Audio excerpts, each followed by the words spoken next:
Everyone. Wait, hold on. I could do it better than that. Hold on. Everyone. I'm live. Oh yeah, live. I'm live. Go and tell them. Go and tell them I am live. What's going on, everybody out there? The Roundtable signing back in real quick. Episode 66. The hell is wrong with that bitch? Not you, MOTV. Hey, how you feeling? All right, me so to you too. I don't know. I guess that's a greeting. Oh, that's what I'm talking about. Appreciate the appreciation. You are awesome. Alright? You know, B, welcome to episode 66 of the Council Roundtable. We talk about the old fashioned wrestling, let y'all know what's happening. We're gonna get into it, just like what we always do. Hold on, give me 1 second. You already know I dropped that link early for my comrades I want to pull up.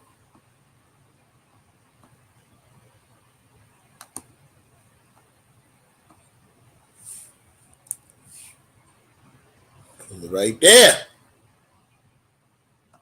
All right? Make sure everything is set up. Everything is copacetic. Okay. All right. Now, remember what I was saying from before when it came to old fashioned wrestling, right? This dude, Bruno Sammartino, he's still on his WWF World title reign, right? So in 76, he retained it against Nikolai Volkov by pinfall in an 18.5 minute main event match. In 98, WCW's annual Halloween Havoc pay-per-view was held in the MGM Grand Garden Arena over there by Las Vegas and shit, right? But due to complications about the runtime, which was 3 hours instead of the usual, it was 3.5 hours instead of the usual 3 hours. A lot of stations showing the pay-per-view cut the show before it ended, meaning that the main event wasn't seen by fans at home. Because of this, the main event was replayed the next night on Nitro and had a record 7.78 million viewers, which was the most for any wrestling match on cable up until that time, right? Hold on, wait. These stupid ass ads. Although, due to the pay-per-view refunds, WCW reportedly lost about 2 mil. Motherfucker. See, around that time, WCW wasn't really, they didn't really care. They lost 2 million. That was like losing $200 at that time. Maybe 2,000. And that was their problem.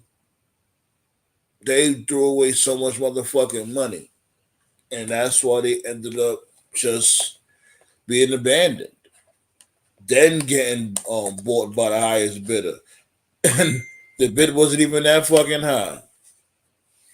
Because not only that AOL looked at WCW as, we don't give a fuck about wrestling nowadays, they also looked at WCW like this shit basically spent more cash than it was making.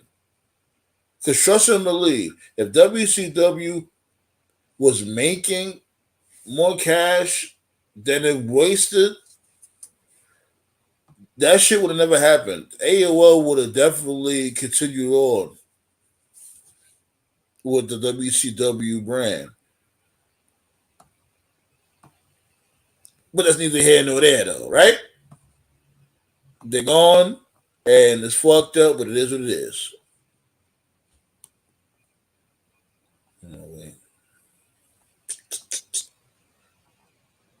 On that same day, on the pay per view, Chris Jericho beat Raven by submission to retain the WCW World TV Championship. Bret Hart defeated Sting to retain the WCW US belt. And in what was voted as the worst match of 1998, Hollywood Hulk Hogan beat the Warrior by pinfall in WrestleMania 6 rematch. In the main event, Goldberg beat Diamond Dallas Page to retain the WCW World Heavyweight Championship. We all remember Warrior coming to WCW. Like, we all, you know what I'm saying? At first, it was like, whatever. You can't blame this dude for trying. You know what I mean? But first of all, if you don't have Warrior running into the ring and being all energetic and all that, it's an automatic fail. Warrior wasn't even as energetic as he used to be at that fucking time. And then you had this dude hallucinating. You know, Hogan is looking in the bathroom mirror and he can see Warrior behind him. And he's the only one that can see Warrior behind him. Nobody else can see Warrior. So it's looking like this dude, Hulk Hogan, is bugging out. The fuck out of here. In 99, on Monday Night Raw, the Fabulous Moolah, the 76-year-old WWF Women's Champion, announced that she was retiring and therefore would vacate the championship.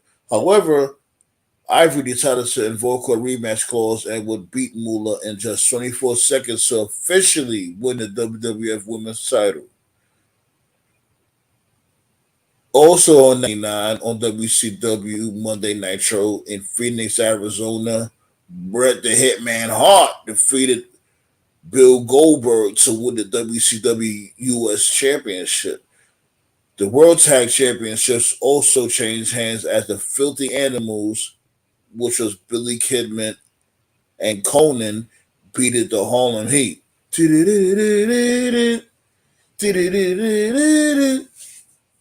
Shouts about the Harlem Heat, especially Stevie Ray. Stevie Ray's a real down-to-earth, cool dude. You know what I'm saying? Spoke to him a few times.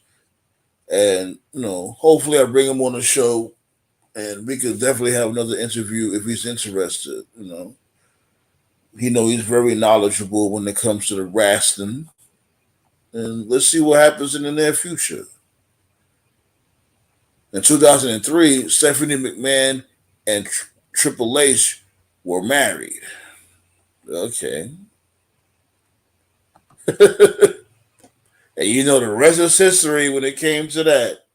And it's just so crazy, like how that shit how the whole thing happened. Triple H was with China at first, right? And then during that whole storyline with this dude Triple H beefing with Vince McMahon, they just happened to get close, and next thing you know, now they fucking around. And Stephanie told China, like, oh, look, that's my man now. You gotta accept it. And man, China, man, God rest her soul, but she crazy. She had the patience of a saint. Any other bitch, just imagine that shit. It could be a chick, dude, whatever. You just see your mate. You came into the business with your mate, and then that motherfucker is just fucking with the boss's daughter or the boss's son. And you gotta come to work every single day or every single week, whatever. Just seeing them tongue kissing in front of you and all that shit. You just gotta accept it or you lose your job.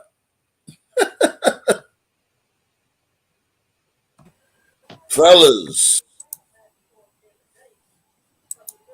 was goody. What's happening, man? My boy Kang right there. What's Toph. good? What's the Yes, word, sir. man? What we talking about, man? What's happening out there? Well, you see the title, didn't you? Nah, We I can just start jumped from in. there. I just jumped in. Yeah, basically. All right. One of the titles is I think this dude Dave Meltzer is a poison to wrestling, and the other Mm-hmm. title, what the fuck is the other damn title? I forgot. Oh, I But see it, man. I see it as all King of the Ring. yeah, Okay, King of the okay, Ring okay. may be coming back. So we all want to start first. First of all, I want to start off with the Dave Meltzer thing. Let's go. Yeah, I want to start off with that first of all. Now,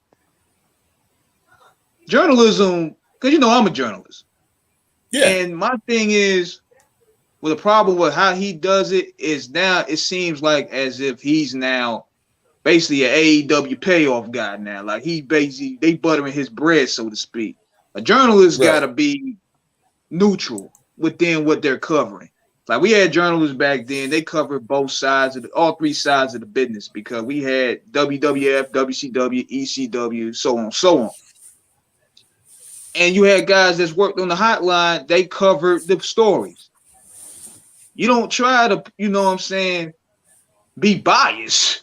You know what I mean? Like it's like that picture that you see. It's like a funny meme where you see like a dog sitting in a hot kitchen, and we saying like it's hot in here. He feeling the heat, but he don't want to acknowledge it. That's what Yeah. AEW is looking like right there. You know what I mean? Because you see a lot of the chaos going on, and here's Dave Messer being that dog. Like, oh, ain't nothing going on here. Ain't I nothing know the going on. meme you Everything good talking here. about, that cartoon shit. Yeah. So it's like, dude, you got to cover. You got to cover the truth, man. The truth is the honeymoon is over, and Tony Khan is now figuring that out. The honeymoon phase is gone. Now you gotta deal with the business as it's changing. Mm. You gotta deal with the business as it's changing. You gotta deal with egos. You gotta deal with wrestlers wanting to more pay. They pulling his coat now. Now you got MJF basically pulling his coat on national TV, like telling you I can make more money in WWE. Like you gotta put a standpoint like, yo, you can't shit on my brand like that. That's Bush League. Mm. And I'm not. I want to be mad at this dude MJF for being mad at Tony Khan, cause let's really be real. You know what I'm saying? Like I said from before, he should have been pulled the trigger on MJF. He shouldn't have had MJF sit out the whole summer. You know what I'm saying? Like, yeah, he cut that pipe bomb promo, what may have you. Then after that, he had him sit out for no explanation, no reason, no nothing. Nah, cause You what know it what I'm was, he saying? jumped the No gun. dirt sheet said, oh, because he cursed, he couldn't be on TV for a while. Nothing. He just, Nah, you know what I'm saying? Now think of this, right? Now, what if mm-hmm. he would have had him do what he do during the summertime? He wouldn't have got into that fucking that crossfire with that whole media scrum shit. No, Because let's really be real, that no, shit man. took away a lot of his heat. No. That's you gotta keep it real, man. That's damned if you do, damned if you don't. Y'all, I ain't talking about you, Sam, man. I'm talking about fans in general. Y'all got to make up your mind. CM Punk cut a pipe bomb in WWE. He was gone for just 1 week, and everybody kept talking about, oh, you can milk that more. You can milk that more. MJF cuts a pipe bomb. He's gone for 2.5 months, and now y'all say, oh, he's gone too long. Which is it? I ain't I think saying the you in difference particular. now. I'm just saying. I think the difference Here's, is here's the though. difference. Here's Now the here, difference. like what I was Well, gonna say was I'm this. gonna let you go, King. I'm gonna let you go, King. Okay, Here's the okay. difference, right? With this dude CM Punk, the reason why, including me, said that he came back too soon because he had the heavyweight championship. He could have won the round and did that AJ style shit. Remember when AJ was at Impact and he had the heavyweight championship, and you see footage of him going around the world, like Mexico or maybe Japan, with the Impact belt and defending it. You know what I'm saying? This dude, Punk, didn't do nothing with that opportunity. And then after that, he became a fucking jobber towards Kevin Nash and Alberto Del Rio. Oh, yeah, that was Vince, not Punk. But I get what you mean. Well, yeah, you know what I mean, though. Go ahead, King.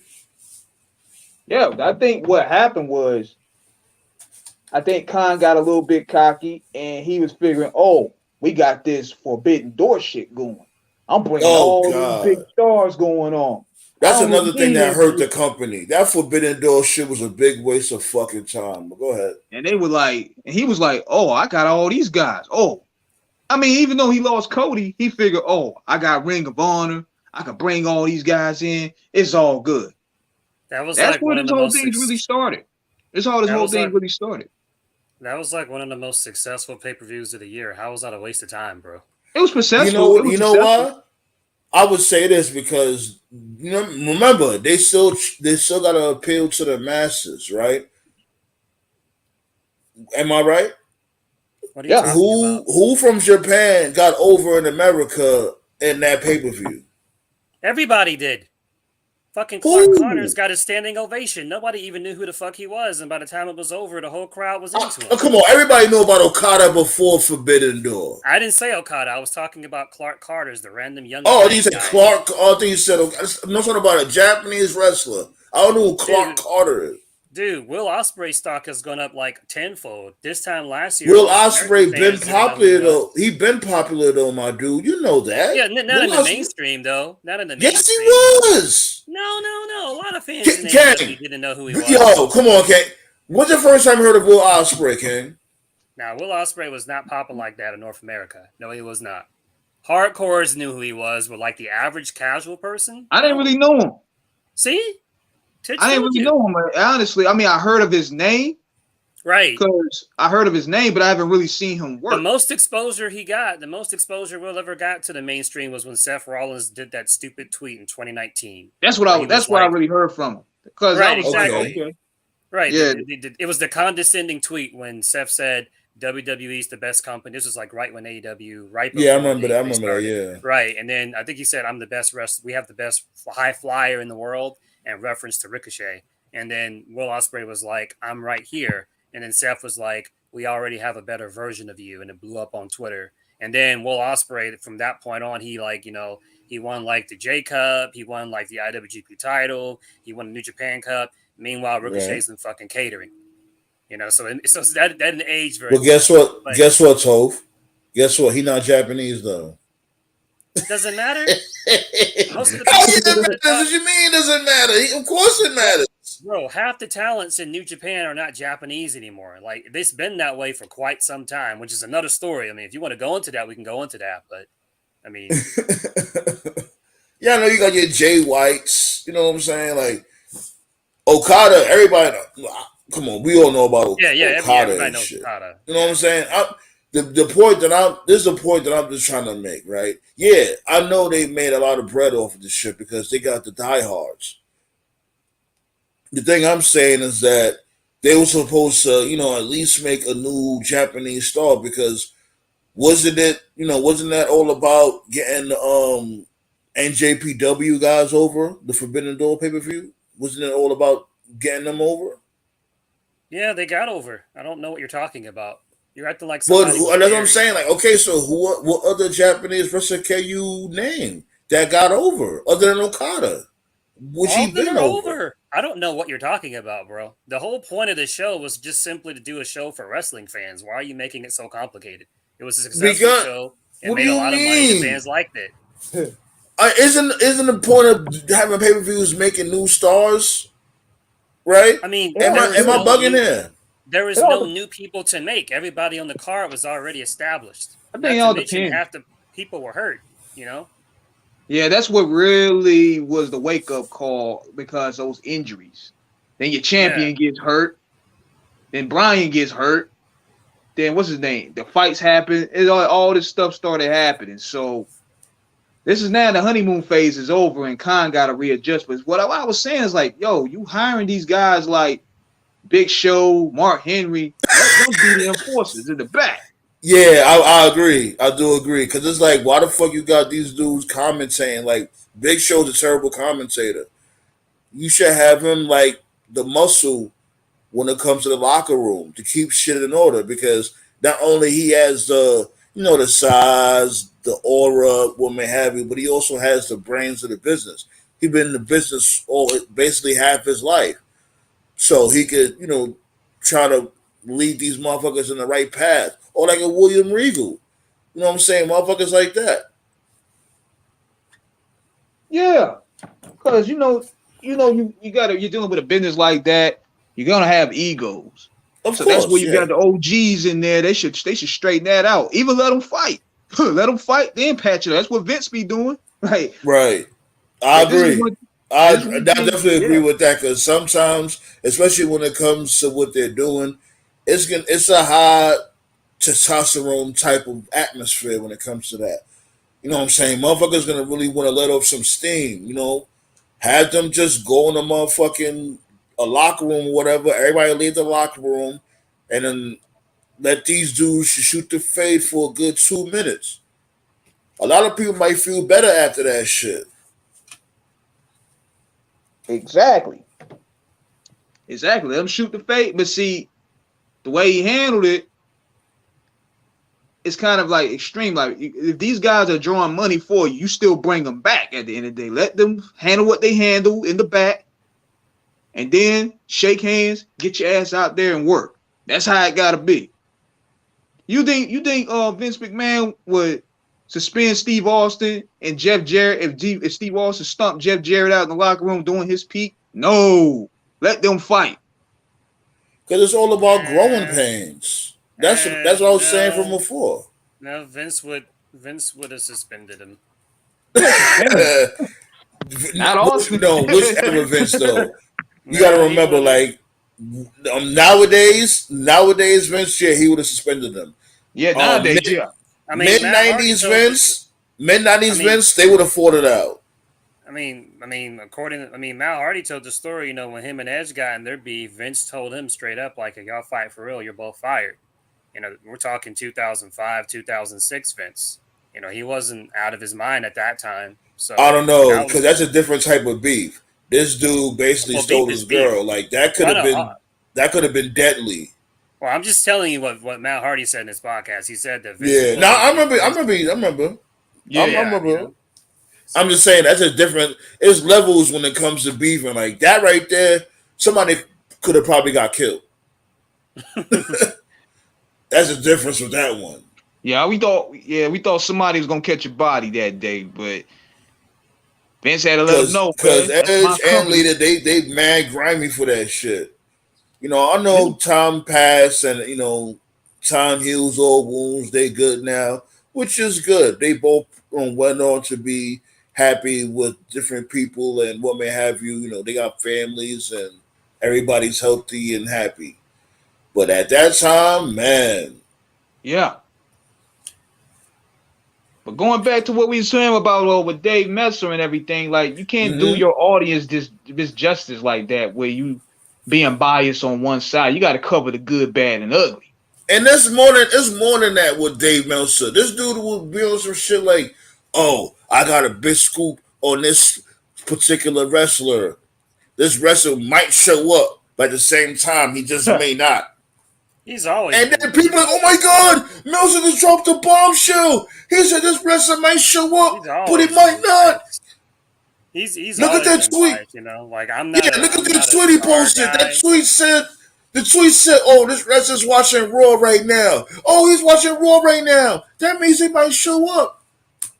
Well, Dave Meltzer has always been biased. We talked about this on a different show when you weren't here, Kane. We just talked about Will Ospreay briefly. Will Ospreay's got a lot of 5-star matches. I'm not a star match guy. I don't really care about that shit. To me, if you watch a match from any company, it's either a Oh, good match or it's not a good match, right? we Well, ain't sitting according to there. Dave This Meltzer, Kurt mhm. Angle never got a 5-star match, and I'm like, wait a minute. And Even that, though this that mother. is everybody, This the beyond same motherfucker. ridiculous. Hold on. How You you know don't this. You give know. Angle a 5-star match? At least one right? 5-star match? Come on, son. Now you know what. This is what made me can't stand him, man. This is why I know he was full of it when he said Hey, hold on 1 second. All right. Alrighty. Yeah, man. Like, hold on. Let me mute him real quick. Kang, if you can hear me when you finish, just unmute yourself. You good? Kang. Yeah. So there you go. You got it. Yeah. So man, look. I just don't be liking that nonsense that he does, and he's been doing this shit for decades, man. And it's Yeah. like when you call him out on this bullshit, they were saying like, oh, it be them weirdos with the Cheeto crusted fingertips. Was like, oh my god, what are you talking about? He's Uncle Dave. First of all, I ain't Uncle calling that dude my Dave. fucking uncle. You do Like, I know don't that know that you do know that's motherfucker. an insult, right? That's not just a compliment. That's an insult. So some Oh, people are I calling. never knew that was a compliment. Insult. Excuse me. Yeah, yeah. See, it's double. It can be, and some people call him Uncle Dave, because they do look up to him. But some Man, people come call on, him man. Uncle Dave because we all have that one crazy uncle at the family reunion that doesn't know what the fuck we're talking about. But we just be Okay, friendly to okay. them. Yeah, but we be friendly to them to be nice.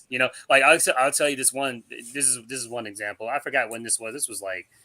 This is a minute ago. It was like 5, 6 years ago. I forgot. Okay. Like Shane McMahon he was gone for a period of time.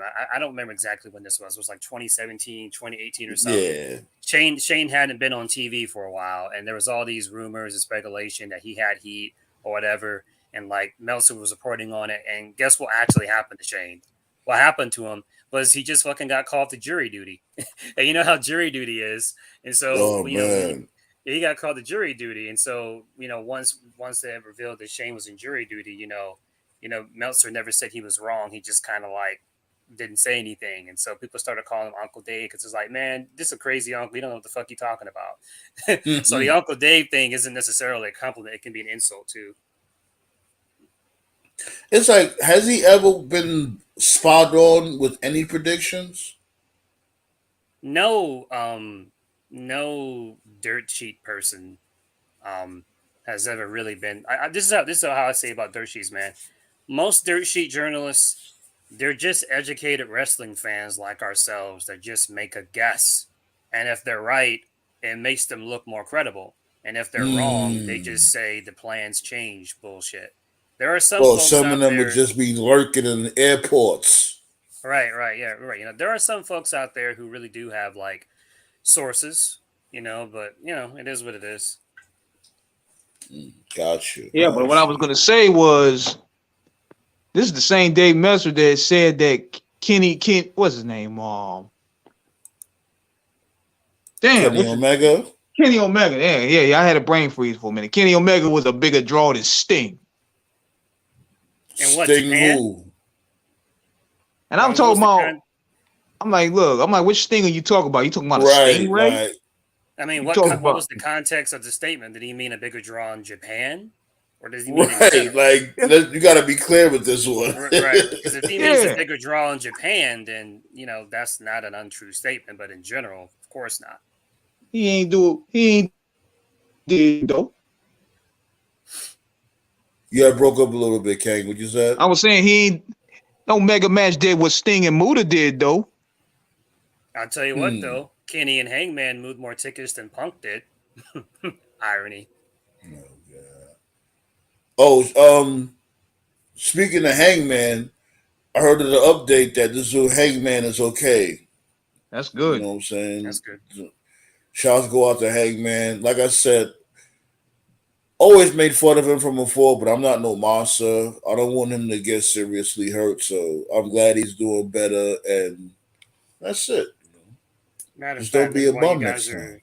while you Oh guys are yeah. talking, let me look up some buy rates right now to make Punk like an idiot. Give me a few Oh minutes. god. And I gotta say this though. This What's is a up? funny post that I said on the other day. It's 3 things guaranteed in life: death, taxes, and Bret Hart hating Goldberg. Yo, he been going in these past couple of years. Y'all know how deep this is? He was like, yeah, Oh, Black he was Adam's a real good movie, but Goldberg sucks.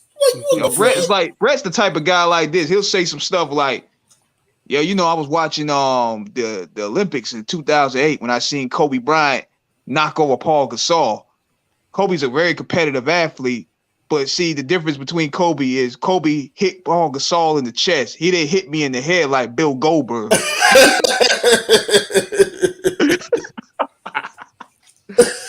All right, I got the number in front of me. When CM Punk Okay. was at the media, when Punk was at the media scrum, when he was calling out Hangman, saying he was a no one that's done nothing in the business and blah blah blah. Mm. So the main event of All Out was Punk Mox. Buy rate was 139,000. Well, the buy rate for Full Gear 2021, which was Hangman Kenny Omega, buy rate 175,000. So that nobody with Kenny drew more than Punk. See, this is the thing Right. with Kenny and Hangman though. They had a story. Their story. They had a 2 year, maybe a half a year and a half long storyline. So there was heat behind that match. I just don't get what Punk was talking about. Like, if you don't like Hangman, that's fine. But to say he's a no one that's done nothing, like, bro, like the dude fucking wrestled in the Tokyo Dome. Not even Punk has done that. Whatever. Punk ain't trying to hear He's that, man. I think he's talking about the states. I think that's what Punk is trying to say. In the states, he ain't do anything. Hmm. Because like most of them in AEW, most of them they're only popular. Not most of them. I would say like a good quarter of them. They popular in Japan. Well, there's nothing wrong with that. No, I'm not saying there's anything wrong with that. But here's the thing that is wrong with that. They're not doing a promotion in Japan. They gotta find a way to appeal to more American fans. That's really their issue. They don't know how to, appeal to American fans. The only way they think they can appeal to American fans is getting WWE's waste. Right. Motherfuckers that they fire, they want to pick them up. Yeah, like motherfuckers picked up a Tony fucking niece. I was like, why?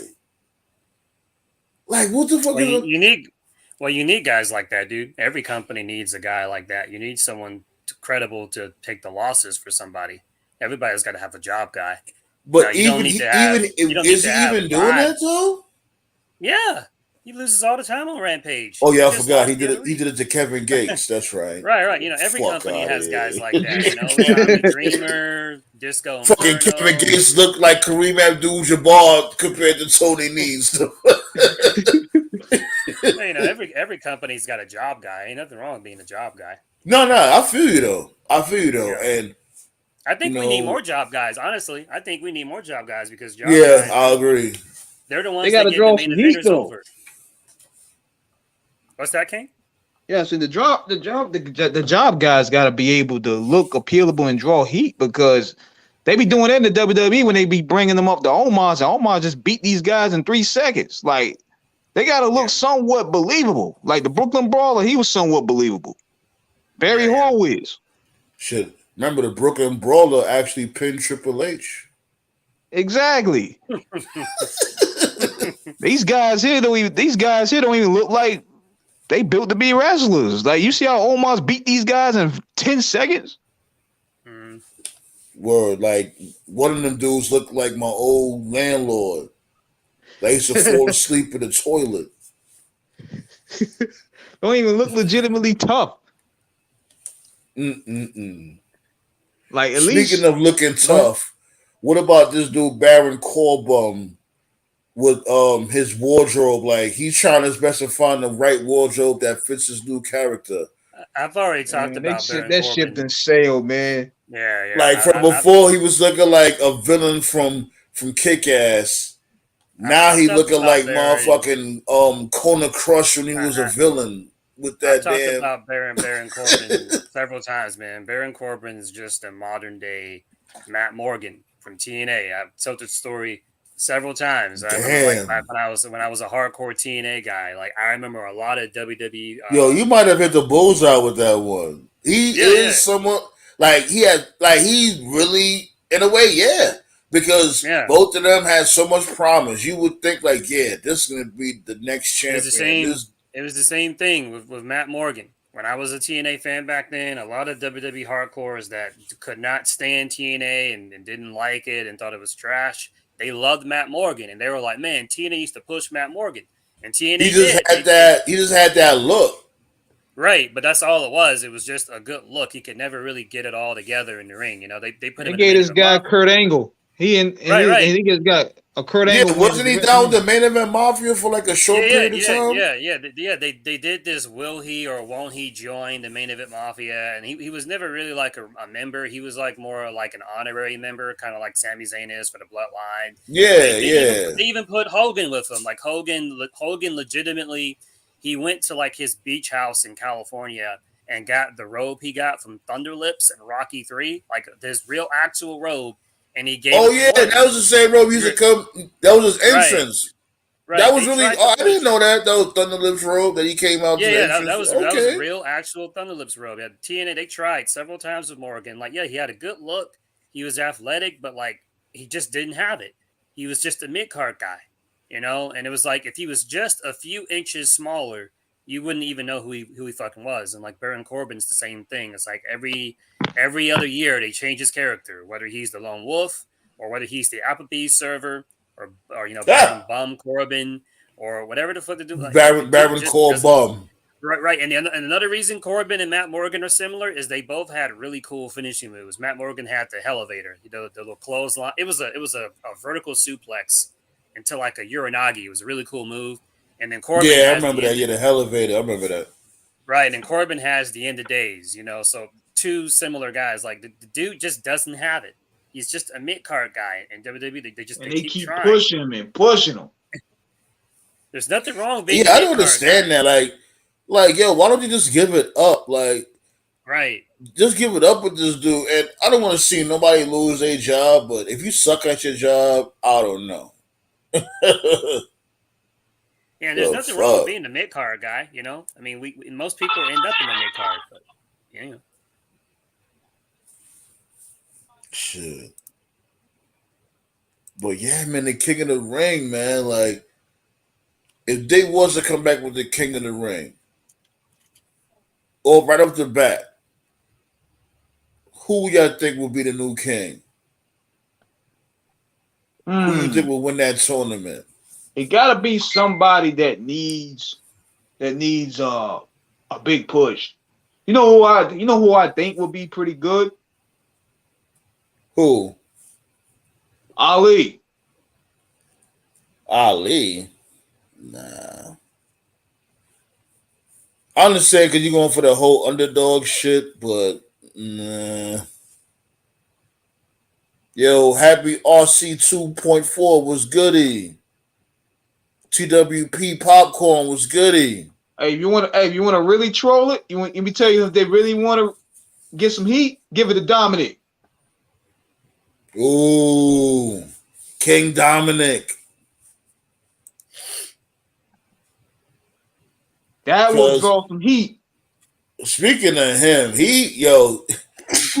I understand he was trying to get some heat, but when he said that whole he's a modern day Eddie Guerrero, my dude, that was a little bit too much seasoning on that steak, sir. A little bit too much seasoning. Go back and watch that segment. Finn Balor had to bite his lip because he was about to laugh his ass off. Yeah, like, come on. Like, we all understand you trying to get some heat. We get it. But great. My dude, that's like telling us, like, yo, I know how to fly now. And you know. It was great, bro. It was great. Finn was about to laugh, but you could literally see his thoughts in the ring because he was about to laugh. And then Finn was like, fuck, I forgot. I'm the heel. Look serious. Look serious. Like, get the fuck out of here. Really? Man, when he got a 2-star match to his name.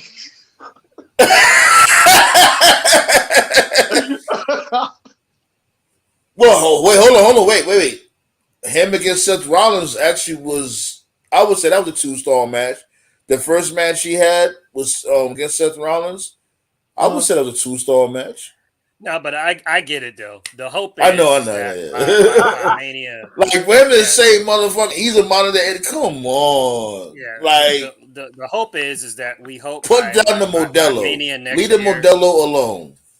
The hope is that by Mania next year he can be by himself, no Rhea, no Judgment Day, and just cook by himself.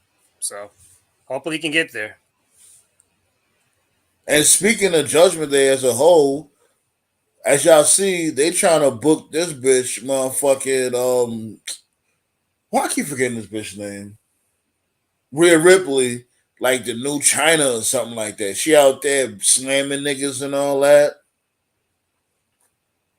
What's y'all thoughts on that? Like, I already know the end game for Rhea, bro. It's not going to end well for her. I just think she lucky this ain't the Attitude Era. Because they would have been fucked that bitch up by now. That's why China. That's why the situation with China worked, because she had to eat some of that offense from the male. Exactly. They used to fuck China up. Here's the problem, dude. Here's the problem, and I wish fucking Snuggles was here to defend this nonsense, man. We already know, it's 3 years, 4 years too late, but the SmackDown Women's Championship match at WrestleMania next year, that's going to be Becky and Ronda. Everybody knows that.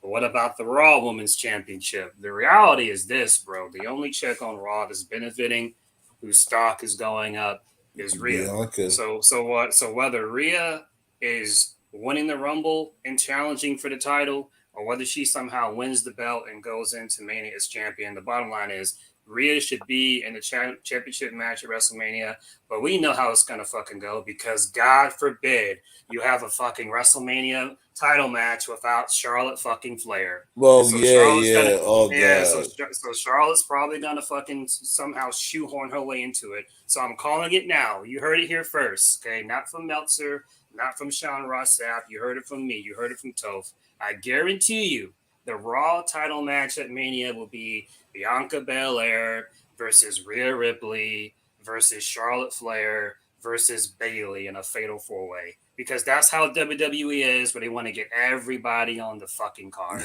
I hate that mentality. I don't like that mentality. I really do too. I do too. Yeah, and I won't be surprised if they do that also.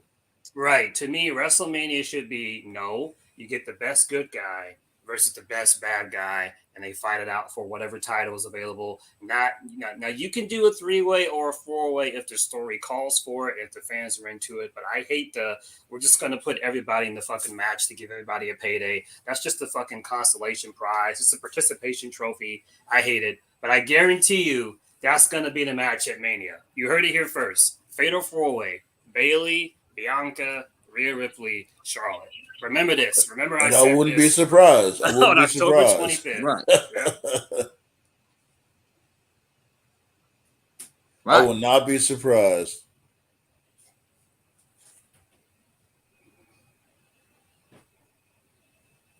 Shit.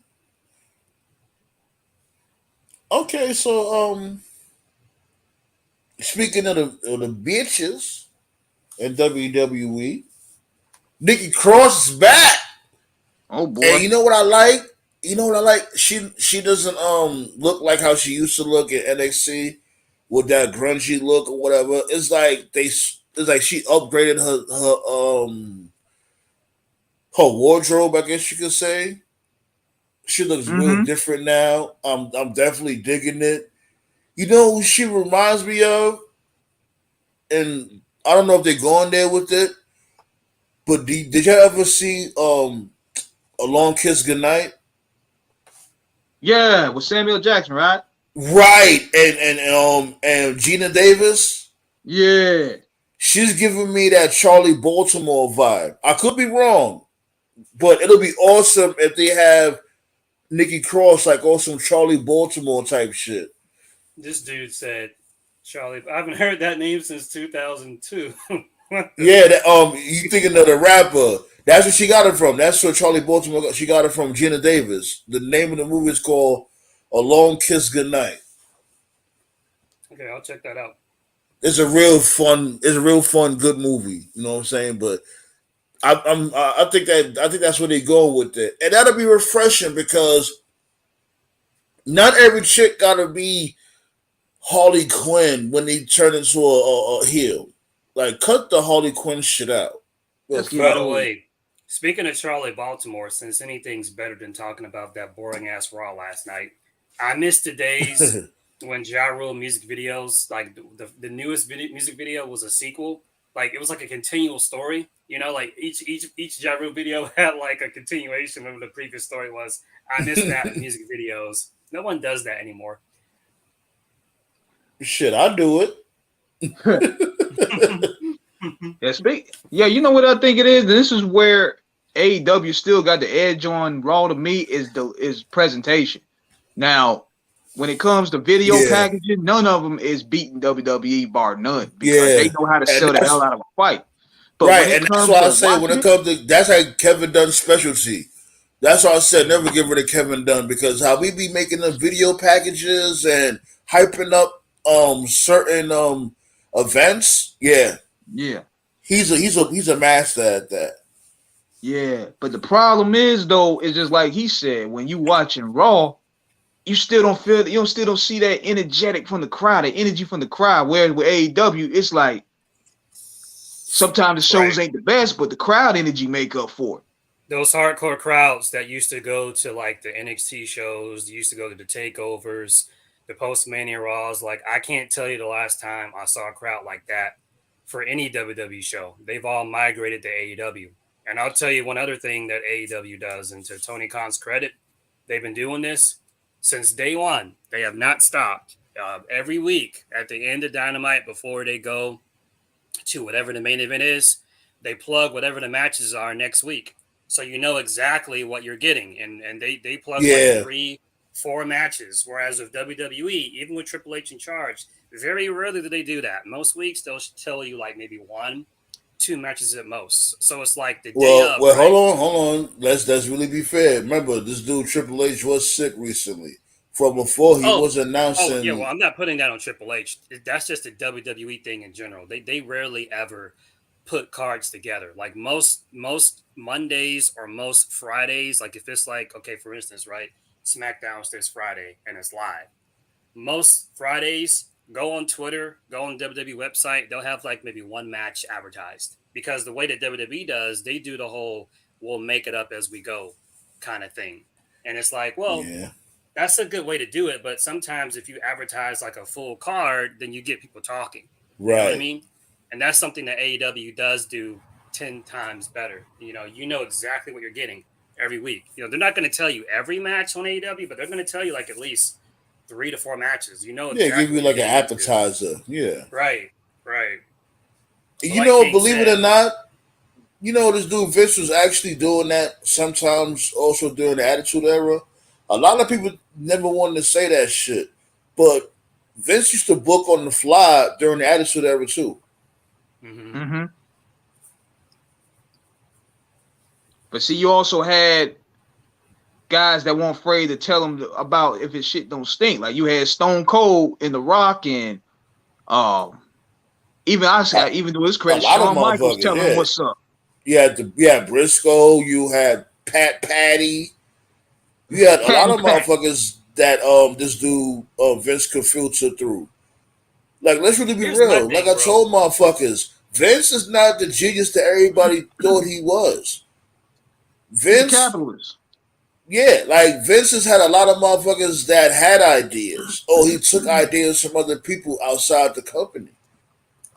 It's Here's just my that thing, he bro. had the platform, I guess you could say. I want Because to let's talk really about think of the it. Mike Chioda dude. You know the referee, the former referee Mike Yeah, of Chioda. course, of Um, course. yeah, when WWE really, because I was the thing about me that a lot of fans don't know is that I was actually a casual fan growing up. I wasn't smarky or anything. We I all just were. watched it. We all was Right, casual right. fans at first. One of the first shoot interviews I saw, which wasn't that long ago, was only about 10 years ago. Um, Mike Chioda was doing the U shoot thing, and he was the referee for The Rock versus John Cena at WrestleMania 28.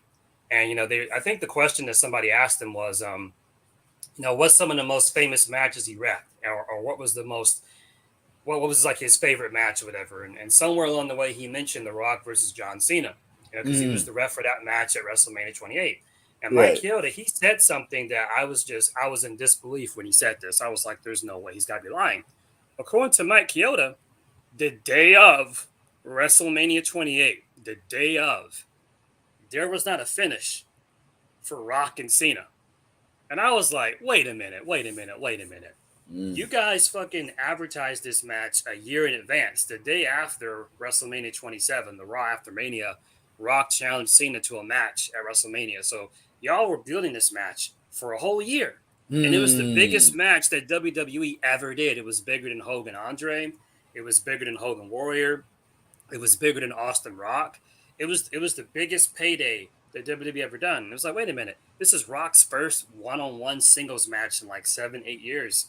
How the hell do you fucking do this match and you don't have a finish plan? I'm not saying you got to have like fucking Randy Savage, Ricky Steamboat, where you got to have the whole fucking, like, no, I'm not saying all that. But you should at least have an idea. Okay, you're going over, I'm going over. Here's what we're doing tomorrow. Blah blah blah. But according to Mike Chioda, like, they didn't have the finish ready, and according, and I don't mean like the morning of. I'm talking like the pre-show is already in progress, and they're about to start the main show, and they still don't have a finish. It's like, wait, what? And I'm watching this, and I'm like, well, what happened to the days where it was like, Vince and Patterson and Briscoe, and Linda cooking barbecue, and they were just sitting at a table, just booking 4, 5, 6 months in advance. What Linda happened to those cooking days? barbecue. That's how it was. Was there any seasoning on that barbecue? Linda Who McMahon looked knows? like she don't put no seasoning at all on anything. Who knows, man? But a lot of wrestlers said that's how it She's was. mad Like mash. bland. She don't have not one memorable promo in her career. Oh God. Yo, she had the most underwhelming firing segment ever. Remember when she fired Mick Foley? She said, "You're fired," and then barely kicked him in his testicles. Like she broke her leg kicking him in the nuts. That's But yeah, why man, that's the real maybe issue. this is the wicked side of me, but I was laughing like hell when she slaps when Stephanie slapped her. I Yeah, said, "Good." remember that shit?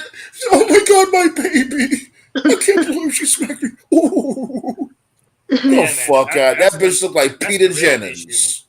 That's the real issue with WWE. Like, I'm not saying they got to go back to planning 6 months ahead, but like, it's one thing for like a Raw or a SmackDown, or like for a B show or something like No Mercy, but like for your big shows like Rumble, Mania, SummerSlam, like you should have that shit booked. You should already have your match ready. You should already have the finish.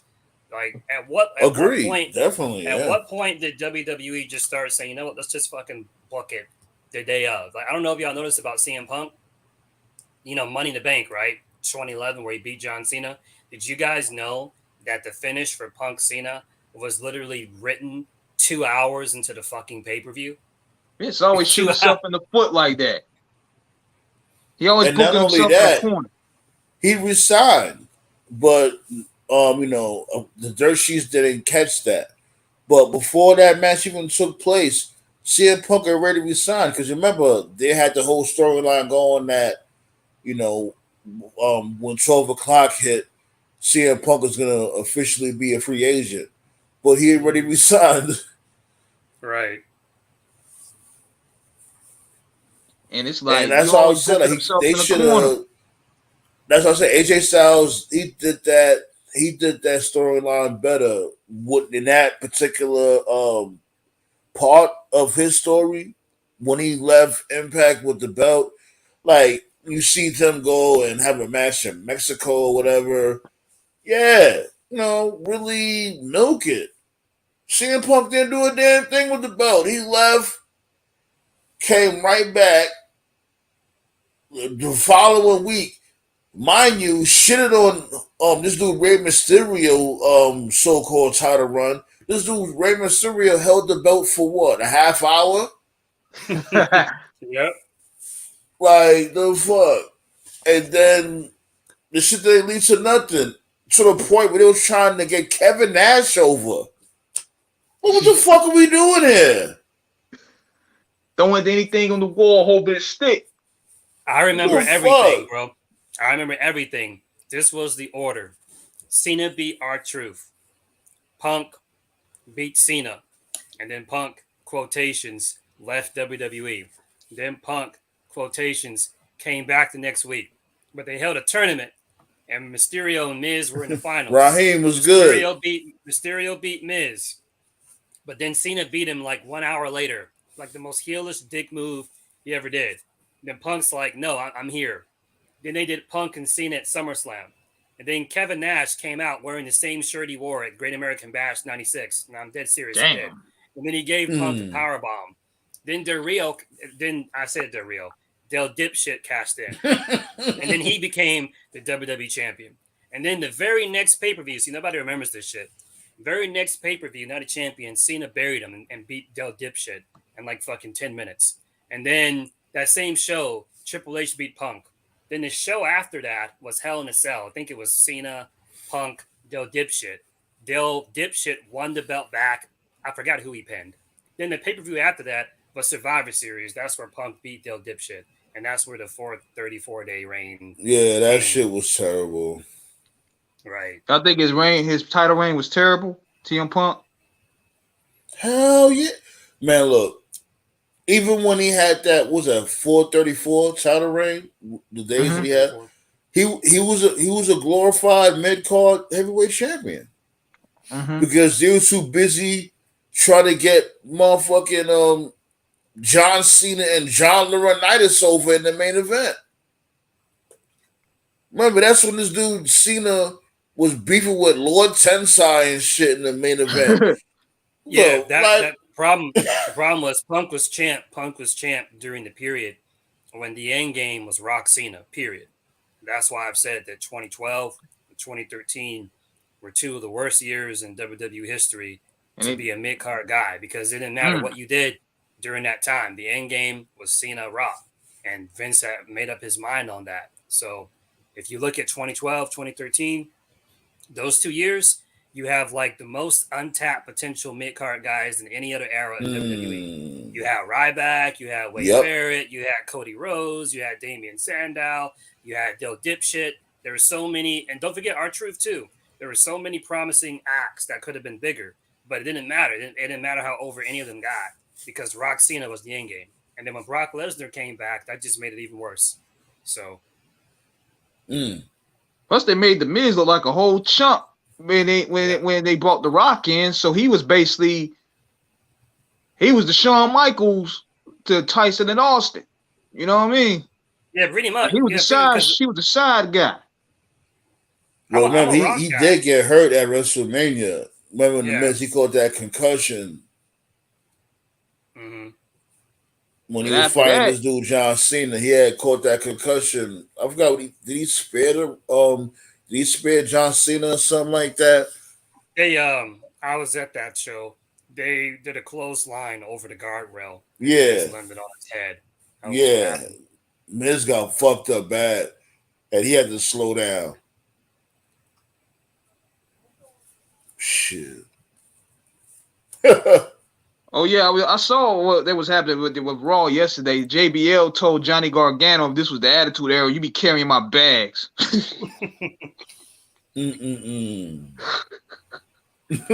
get what JBL's doing. I get what he's doing. I just think that going out there cutting promos, completely burying the current roster, like, how is that helping anybody get over? Like, he's telling the truth, but how is that helping anybody get over? But you know what's a funny thing? Like, JBL tried his best to get King Booker over. Remember when King Booker used to come out in his entrance and he would be praising him and taking his hat off and putting his hat against his chest and be complimenting Charmel like, oh my God, she is like the new level Beyonce.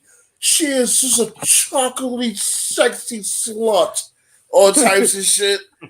Like, he used to just praise the shit out of King Booker. You don't remember that? Y'all don't remember that? I remember that. I remember that. But anybody else? Like this dude, what's his name? Joel Gertner? Yo, he did this dude filthy on One Night Stand. And I Joe was Gertner was watching never that shit seen again last after night. that, won't he? I was watching that shit last night. He almost pushed him off the fucking balcony. I forgot about that shit. I'm like, Yo, Jesus. Yo, fucking Joe Gertner would get what man. Social media would just fucking implode if they saw Joe Gertner promo today. That dude was ahead of his time. Yeah. The yo, we ain't seen Joe quintessential Gertner in almost stud 20 mafia. years, man. That's the thing. They trying to keep him buried. That's the dude that needs to be in promo AEW should give him a class holler. Yeah, it's a shame teaching too because motherfuckers. that dude needs to be a fucking coach teaching promo school. That guy was Yes. very ad-lib. He was very good. You missed it too, King. Like we was talking about matter of fact, I brought it up. It was a couple of shows ago. I was saying that Vince McMahon he'd be a perfect promo coach. Hell yeah. You know what I'm saying? Because I think it was Snugs that was saying that basically Vince McMahon he would not go to PC or whatever. Like basically said he's above it. I'm like, no, like didn't Vince McMahon say himself that no one is above WWE? Like, so if that's the case, why don't you take your ass to the PC and show these dudes how to cut a promo? Cause let's really be real. This dude Vince McMahon is like what? He was like 95% when it comes to his promos. Like almost every promo we cut was either funny and Darren got you ready for the show, what may have you. Yeah. Hey, speaking of promos, you mentioned him the other week. Raven winning the Impact Hall of Fame. Shouts Raven go should out to also, Raven. Yeah. That was dope. He Raven deserved should that. also, he should be a coach somewhere too, because that dude knows how to Yeah. cut a promo, and he's got a great wrestling mind. Because let's really be real. We got the wrestlers. There's a lot of motherfuckers out there that can go. We all know that. But we need some character development. We need some stories being told. We need motherfuckers out there that know how to talk on the mic. Like, Sell it. everybody said it best. The greatest said it best. A Stone Cold, Rock, even the Triple H, whoever. You gotta fucking talk the asses into the seats. Like, you could flip all over the motherfucking place. Before the motherfuckers fill up the stadium, you're dead. Because you flipped all over the damn place so many damn times. And you know what term that I don't like now that they use today, I think is a Generation Z thing. Yeah. I don't like how they describing matches as bangers. Maybe that's just me. Yeah. I actually like that. I like it. Because shouts go out to Madison J. You already know hip hop and wrestling, it goes hand in hand. You know what I'm saying? All music as a whole, and wrestling goes hand in hand. And when we have a favorite track, we call it a banger. Mm-hmm. Just like how we have a favorite match, we call it a banger. So I like that. I do.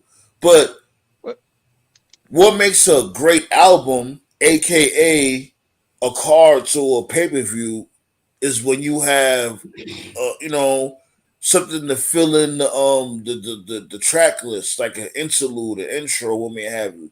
Give you some direction. Let you know what's going on with a particular character. Why should I listen? Why should I give a fuck? Why should I watch this show? Exactly. So what the AEW, Raheem?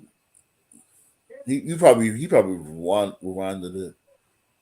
Can't be rewinding it and asking me questions like we firing off the hip here. Well, you guys know more about music than I do, but one of my favorite soundtracks, I don't know if y'all remember this one, is I still got the Space Jam soundtrack from 1996. Shut up. What? You don't like Space Jam? No, I don't, but go ahead.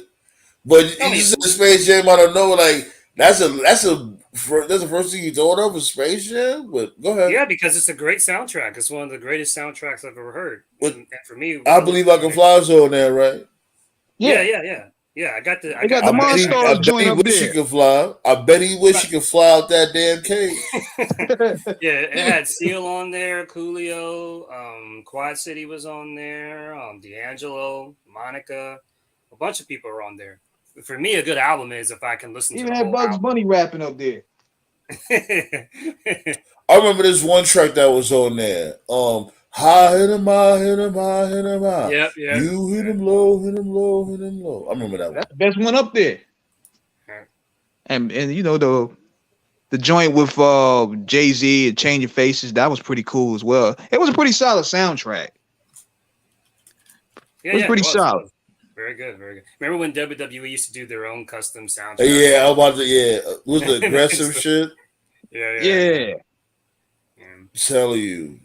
See, that was when I knew. That was when I knew for me. I remember vividly because coming down here, like as someone that lives in the South, like wrestling was big down here in the '90s.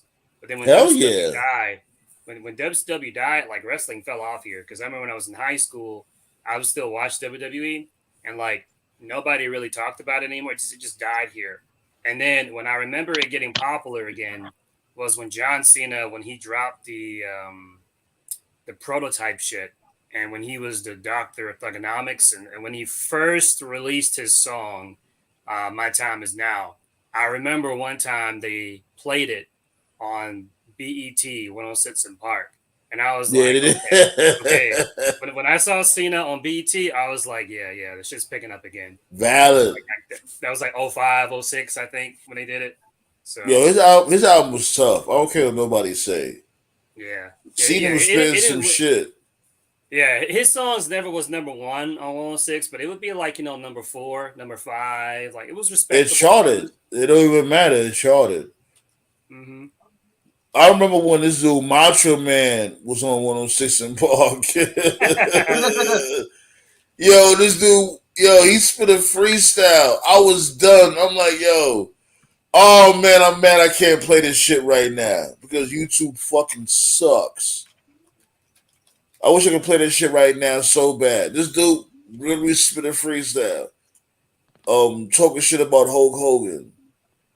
Oh, yeah, I know what you're talking about. Be a man, Hulk!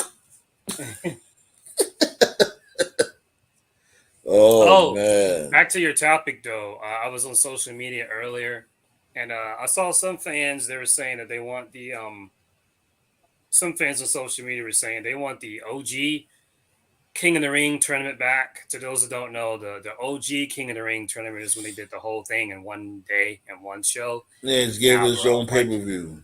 yeah, you can't do I'm that with anymore. that. Why not? Because I'm not. now, Yo, I'm with no, no, that. no, no, you can't do that now because now they do the Queen's Crown bullshit. So if you did all of that in one show, you're talking like 16, 17 matches tops. Yeah. So they're not doing that. So because you know how WWE is now. Everything the guys get, the girls get. Oh, War Rumble. Okay, girls gotta have one. Oh, War Games. Oh, the girls gotta have one. Money in the Bank. Oh, nope, the girls gotta have one. Come on. I'm You glad can't you do brought all that that. up because I heard Right. that they try to get rid of all the gimmick pay-per-views. Well, I got no complaints there. I really don't either. I say bring back King of the Ring and just fucking bench Money in the Bank for like 5 years. It needs to go away for a long time. Now with Money in the Bank, man, we had Lost Gang. Drop that link. You already know, King. Just hit that link again. But for Money in the Bank, I said from before, I don't know why the hell they had took it off WrestleMania and gave it its own pay-per-view. That was stupid. It added to the spectacle of WrestleMania. Why even fucking get rid of it? Why put it, you know what I'm saying? Nah. And when they go forward with that shit, or if they go forward with that shit, stop having your fucking Money in the Bank winners look like fucking chumps. Have them win matches. Like, how the fuck this dude is a fucking Money in the Bank winner and he constantly loses? That not only makes him look stupid, that makes the other motherfuckers that he was in the Money in the Bank match with look like fucking chodes also. Cause it's like, okay, y'all lost to this dude, you can't even fucking win the match. So that's basically burying like a quarter of your roster. Cause let's really be real. Any one of the motherfuckers in the roster, including the ones that was in that Money in the Bank ladder match, could have just ran up on this dude anytime, beat the shit out this dude, and take the fucking briefcase from him. Like, why you got this dude walking around? Don't y'all share the same locker room? So you mean to tell me y'all motherfuckers just gonna see this dude with that damn briefcase, and y'all not gonna want to shoot the fade with this dude, or at least steal that shit? That's why I said Stupid. they gotta get rid of it. Just let it go away for a while. It's played out. I'm glad they got rid of 24/7 shit. You notice they haven't really been, they slowly but surely Yeah, pushing that shit to the side. it's a thing at live events, but on TV it's dead. They don't do it on TV anymore. Cause that shit was a waste of fucking time. The only pay per view they got now where I'm just like take it or leave it. Like I'm not against it going away, but if it did go away, I wouldn't complain. I'm all right with Extreme Rules, you know. But if they got rid of it and they just brought back Backlash or just replaced it, then I'm like, all right, cool. But like every other gimmick pay per view, like Hell in a Cell, TLC, Money in the Bank, Yeah, like definitely TLC. TLC all has to those, go. That's like yeah, the all of them main thing need that to go. has to go. Yeah, they all got to go. So, and I get why they kept them for so long. They mostly have kept them for so long for marketing reasons. They get a lot of ad revenue just off those concept names. I think Matt Hardy's very smart. He talks a lot about I listen to his podcast sometimes. He talks a lot about like the business aspects, and he mentions that like him, Jeff, Edge, and Christian, the Dudleys, to this day, they still get like ad revenue paid from like everything WWE does with TLC, whether it's like in a video game, merchandise, a pay per view, like they still get like paid royalties from that to this day. I'm like, wow, that's a good gig. So I imagine that's why Mm. they keep stuff like that around for so long, but you know, it's definitely time. It's definitely time to retire him for a bit or permanently, really. Mm. Shit, I hear that. Oh yeah, I wanted to talk about this shit too. With this Quincy Elliott dude, or what may Okay, have cool. you. He's like the Gold Dust Mabel hybrid. Yeah, sent me this article from this dude, Booker T. Hold on, I want to read that shit real quick. Yeah, I've known about him for a while. He was on that level up thing. That was what replaced Oh, 205. okay. He was doing some NXT live events, because they're going back to doing live event scheduling. But he hasn't really been on TV until like recently. He's a work in progress, and Booker T made some comments about him, and I'm not the biggest Booker T guy, but he made some comments, and social media was trying to say like, oh, you're being homophobic and blah blah blah, and that's the thing about gimmicks like that, because we talked about this a couple of weeks ago with Sonny Kiss and Velveteen Dream. The problem with that is when you have that kind of gimmick in wrestling, it's hard to criticize it because people just get fucking offended, and just because you don't like that kind of gimmick, I was like, oh, okay, you're a homophobic person. It's like you don't have to be a homophobic person to give like legitimate criticism. I'm not the biggest Booker T guy, but he said nothing wrong. Like, we all get the gimmick. I know you get the gimmick, but the thing about it is he's not as charismatic as Velveteen. He doesn't even have the charisma of fucking Orlando Jordan. Okay. He doesn't have the screen Damn. presence of, he doesn't have he doesn't have the demanding on screen presence that Sonny Kiss has, who's not even on fucking TV. And he doesn't have the it factor that Goldust had. So it's like he's trying to copy and emulate all these other people who've done the controversial gimmicks, but he doesn't have the charisma, the skill, or the talent of any of them. So it's like, well, What are you supposed to do other than say, okay, he's an overweight black dude who's acting gay on television? I mean, that's what it is, basically. But I didn't see too much of him. Hold on, wait. Let me just read this article real quick. He basically said, talking about these dudes saying that he's being homophobic. Let's get this straight. I'm not homophobic, okay? Booker responding on his latest Hall of Fame podcast. I have nothing against people making their choice of who they want to love, who they want to sleep with. I don't care. That's not my business. But Quincy may not. Wait, excuse me. Quincy might have to give me a reason to like him. I didn't like Goldust in the beginning, okay? But then Goldust turned out to be one of the greatest acts in the history of this business. I don't think I could be homophobic and work with someone like Goldust. Here's the thing. Wait, hold on. What's the difference? I don't know. Like, what's the difference? To me, it Because I've goes never like really this. seen Quincy like that. I've seen like a clip of him here and there. Like, I know his one of his moves is the bonsai drop, whatever, and he blows kisses to the camera and shit like that. You know, the whole hydrogenous shit. Yeah. I just don't understand like what's the difference if he's To me, basically it goes doing the like same thing like Goldust was doing. to me, it goes like this, man. If you're good in the ring, or if you have charisma, I don't care how weird the fucking gimmick is, you'll get over. Like, period. That's what I believe. If you can go, or if you have like this charisma about you, no matter how strange the gimmick is, you can work. Like to this day, the craziest gimmick ever is the Undertaker, or as you call him, the Bundataker, because his gimmick is he's a dead guy. Like just say that out loud. Isn't it ridiculous how ludicrous that sounds? His gimmick, he was a dead guy, but he made it work He's a zombie, because he had yeah. because he had charisma. So if you got charisma, or if you can go in the ring, or if you can talk, or some combination of the three, it'll work. But if you can't do it, then it's not gonna work. So I would say it's yeah, too early to determine. I would say yeah, that. yeah, yeah, yeah, He yeah. still got a lot to learn. And It's a conflict of interest for Booker since he's commentating on NXT now. So and the Booker's the kind of oh guy. god, he is. Oh, I Yeah, didn't know yeah, that.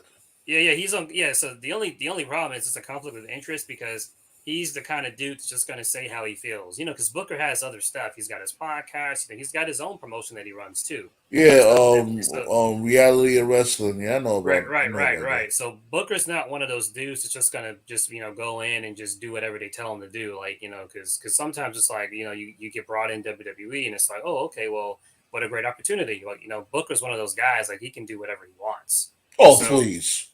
That no, nigga Booker stay bootlicking WWE. oh, Cut the sure, shit. sure, sure. Yeah, he stays but looking for the company, but I mean, like as a commentator, he's not just gonna fucking just sit there and pretend something is good when it's shit. If it's shit, he'll just say it's not good. So that's the only issue for him is that this Quincy Jones or whatever the fuck his name is. I said Quincy Jones.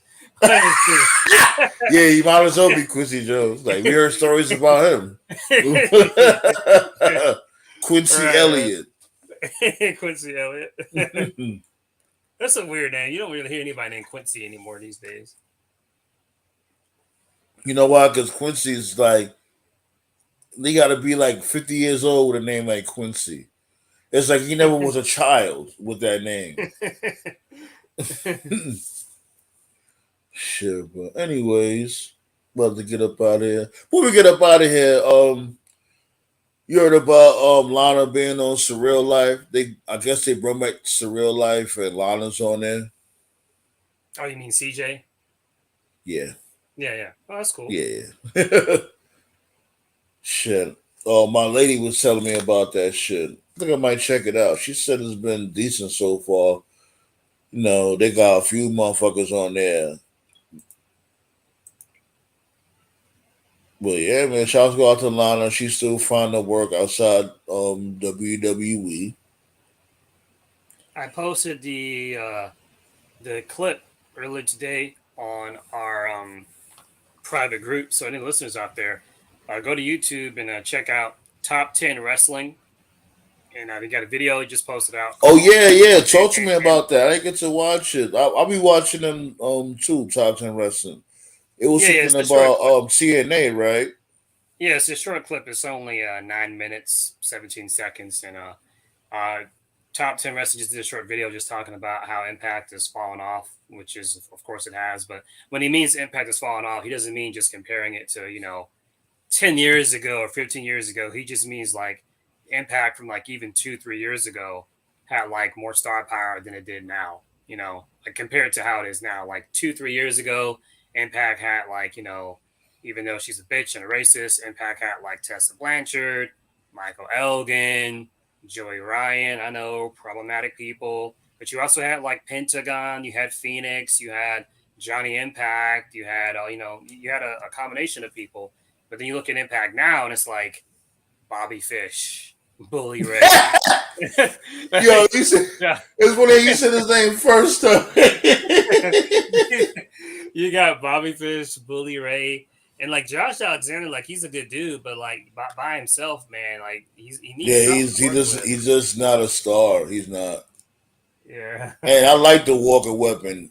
A hell of a good wrestler, but he doesn't bring in the dollars. yeah. And I think that's why they brought in Bully Ray. They desperate for any type of star power. That's why I was trying to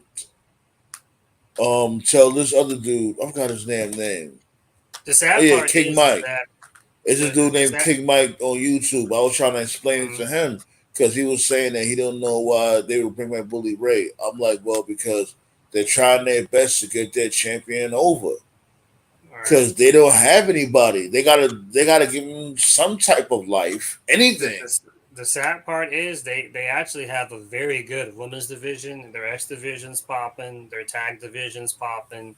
It's just the main event scene, their title picture. Because to me, their main event scene, that is because some say it's unfair to compare Impact now to like TNA like 10, 15 years ago. Like if you look at their roster, if you look at their card, like the undercard, it's all right. But when you compare their main event now to their main event like 5 years ago, 10 years ago, then yeah, that's Mm. when it really becomes obvious. Like when you're main it, because right now, like if you take away like Bobby Fish, Bully Ray, the only guys they got right now, they got Moose. I like Moose.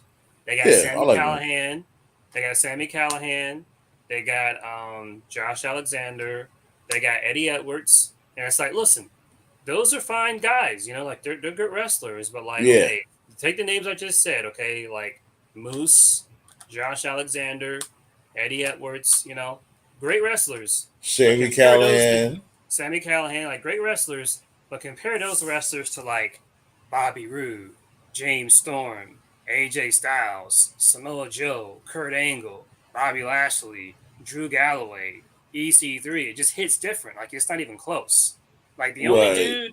the only dude from Impact that I would even put in the conversation is Moose. Like if you took Moose from today and if you put him like in TNA 10 years ago, I think he could hang.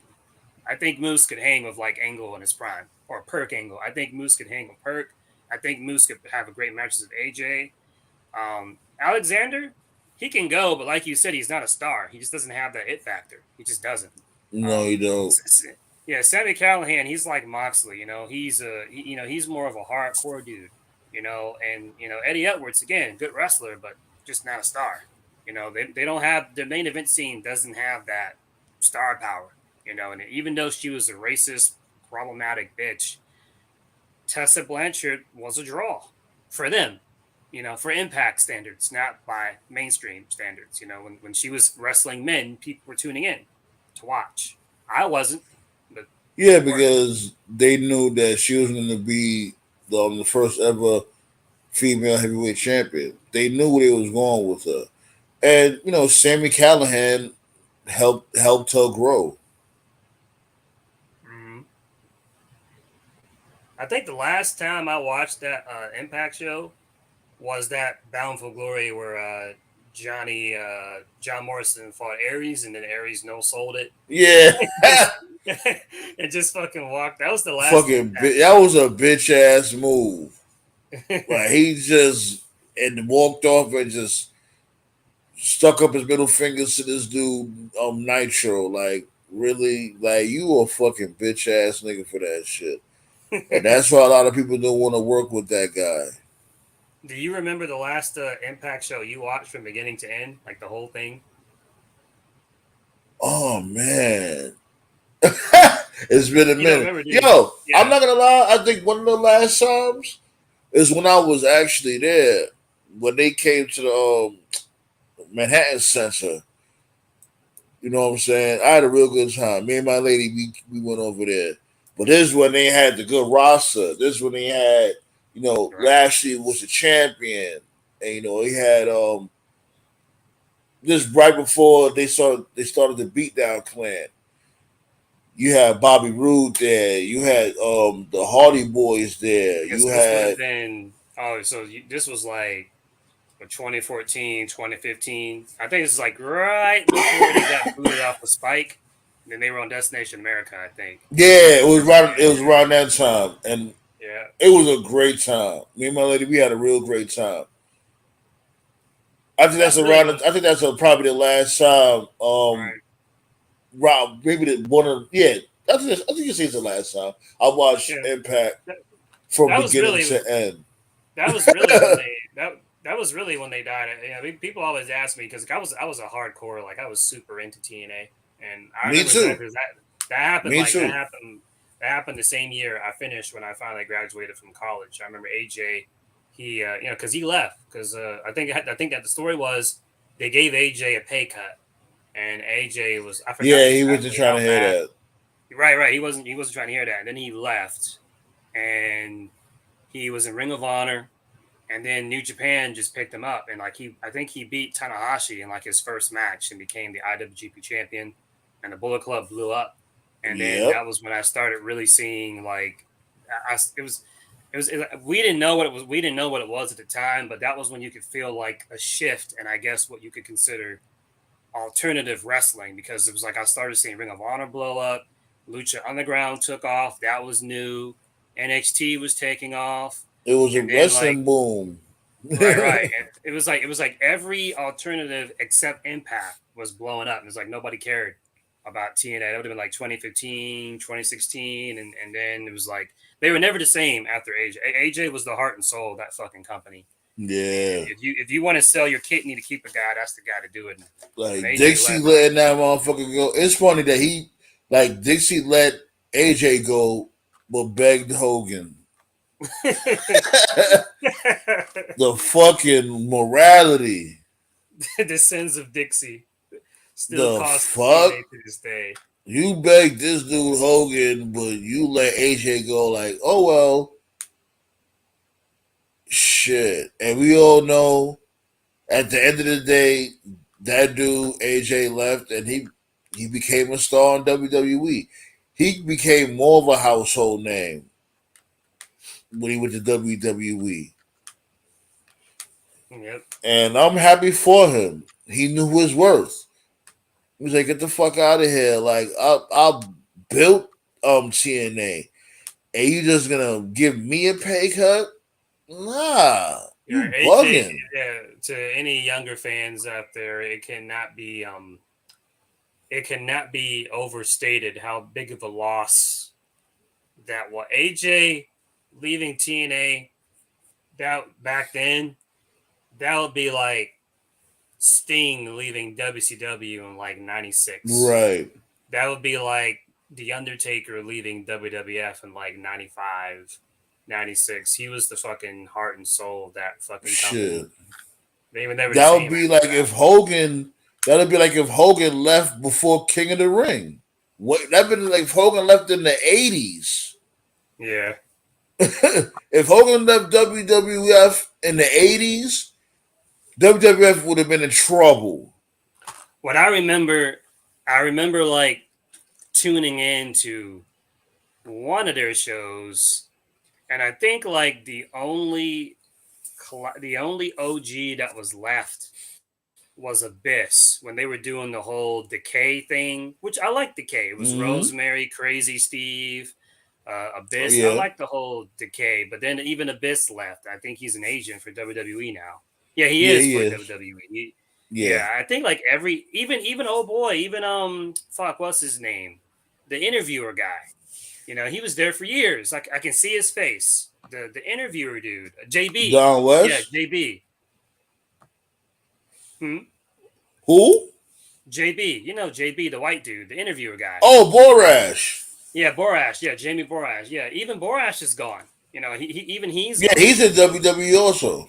Yeah. He's gone. Velvet Sky's gone. She's like commentating in NWA now. Yeah. Just about every OG person is like they're gone. So it was just kind of a. It's sort of like when you go back to your school and you haven't been there in like a long time and you go there and you don't know anybody because like well of course you don't know anybody because it's been like 10, 15 years everybody's gone. You know, so that I just kind of had that realization where I was like, this isn't the TNA I watch anymore. That's why I don't really call it TNA. I call it Impact because I know technically they say TNA and Impact's the same thing. I'm like, it's not. No, it's not. Isn't No, it's it? not. Like, yeah, it's really not. Because when I hear TNA, I think Sting, Angle, Lashley, AJ, Joe, X Division, Awesome Kong, Jarrett. That's what I think of when I hear TNA. When I hear Impact, I Man. think of all these new people. You know, What like about No Job Rob? fucking no job. No Job Rob. That motherfucker, like, I think he lost what? In that run, he lost like what? Once out Yeah. of 30 matches? And the loss, that was a forfeit. That's when this dude attacked him with Janice backstage. Yeah, And he look like a forfeited the belt. low budget horror movie. Shit, but let me get up out of here though. You already know the vibes. You know, it was a little slow today, but we still have fun. You know what I mean? It's all goody. You already know the vibes. Friday, B, I'm gonna pull up again. It sucks that because isn't Crown what's Crown Jewels next week? I think it's this week, isn't it? Isn't it this Saturday? Man, Let me if it's check. a Saturday, I'm tight because Let me I check gotta before work we this go. weekend. So hopefully it's following weekend, and I'll definitely do a watch party. Oh, I'm sorry. It's next week. It's November 5th, Saturday. Oh, let's get it. So you already know. Hey, we doing a watch party next Saturday. You know what I'm saying? Fuck that. Because it was gonna be in the afternoon. Yes, in the afternoon. Like around like 2 o'clock or something. I think. Yeah. Damn. Fuck it. We're gonna have motherfucking. It's gonna be brunch. We're gonna have a watch party brunch. I'm a little intrigued, you know, especially when it comes to that Bobby Lashley and Brock Lesnar shit, and with the Roman Reigns and fuck this dude name is Logan Paul. I'm not gonna lie, I'm interested in half of the card so far. So you know we're gonna have some fun, man. Fuck it, you know, fuck I it. don't know if Why this is not? a work or not. This is weird. What? I just got a message from New Japan. Let's see here. Um, I'll read this just a paragraph before we go. Thank you for supporting New Japan Professional Wrestling. Early morning Japan time on October 20th, never openweight champion Carl Anderson posted a video on social media indicating that he would not be making his advertised commitment on November 5th in Osaka. New Japan had announced Anderson's match with Heiko Leo for the never openweight championship on October 4th. Despite comments from Doc Gallows to the contrary in Anderson's video, the booking was made through the appropriate channels and with Anderson's expressed approval. However, after the match's announcement, both Gallows and Anderson would appear on the October 10th edition of WWE's Monday Night Raw. This led to WWE announcing a match featuring both men for their Saudi Arabia event on November 5th, in direct conflict with Anderson's prior commitment. New Japan has, for the past several days, attempted to negotiate with Anderson, but has not been met with a response. Should Anderson decide to regain his scheduled championship match, he will be required to vacate the never openweight championship and return the title belt to New Japan immediately. New Japan Professional Wrestling hosts its champions to the highest standards of professionalism and sincerely apologizes to fans for any disappointment or inconvenience caused by this matter. Basically, Carl Anderson is a whore for money. That's basically it. And what did he expect? Do you know damn well he's gonna have to return that belt? Like, damn, my dude. And I've never been a big fan of them fuck boys. They always rub me the wrong way. I don't Yeah. understand the appeal of them. They're really not all that in the ring. They're highly overrated. I think they're low key suck each other's cocks. My big And takeaway from this, forget Anderson, forget Gallows. I'm 100% agreement with you. My big takeaway is that this story is an example that Triple H in charge of WWE isn't that much different. Actually, it is not different because it's bad same for shit. business. Like, you got motherfuckers breaching their contracts.